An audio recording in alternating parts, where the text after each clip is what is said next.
200 ને 500 બંધાણી ભેગા થઈને એમ કહે ને કે આખા જિલ્લામાં એક ધારાસભા સીટ જીતવા નહીં દીધો અમને લાયસન્સ નહીં. તો એવું કરાય દો ને. સુરેન્દ્રનગર મૂડી તાલુકાના ગઢડા ગામે ધાર્મિક પ્રસંગમાં આવેલા ધારાસભ્ય શ્યામજી ચૌહાણ આ શું બોલ્યા? જાહેરમાં અફીણના બંધાણીઓને સંગઠિત બની સરકાર સામે મોરચો માંડવાની વાત કરી. 200 ને 500 બંધાણી ભેગા થઈને એમ કહે ને કે આખા જિલ્લામાં એક ધારાસભા સીટ જીતવા નહીં દીધો અમને લાયસન્સ નહીં. તો એવું કરાય દો ને.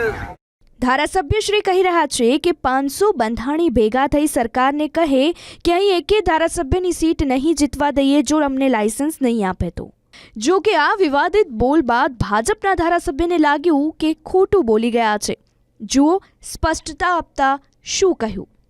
અગાઉ લાયસન્સો છે 15 વર્ષ પહેલા, અને એ લાયસન્સો કંઈ રિન્યુઅલ કરવામાં નહીં આવ્યા હોય એમને એ લોકોએ ત્યારે મને રજૂઆત કરી કે ભાઈ અમારા લાયસન્સ રિન્યુ નથી અને અમારી સિટી હેલ્થને અસર થાય છે, અમને ખૂબ જ નુકસાન થાય છે, એટલે અમને આ લાયસન્સ રિન્યુઅલ થાય એના માટે તમે મદદ કરો. એટલે મેં એમને કીધું કે ભાઈ તમે બધા લોકો અમારી સાથે ગાંધીનગર આવો તો તમારા લાયસન્સ રિન્યુઅલ થાય એના માટે અમે રજૂઆતો કરીશું. અને એ સાથે ખેડૂતોનો વિષય બીજું હતું કે પાણી પુરવઠા જળ સંપત્તિમાં સૌની યોજનાના ખેડૂતોને પાણી મળે, પણ એ પણ રજૂઆત થઈ હતી કે ભાઈ મૂડીના 25 ગામોને પાણી મળ્યું છે અને બાકીના 26 ગામો બાકી છે.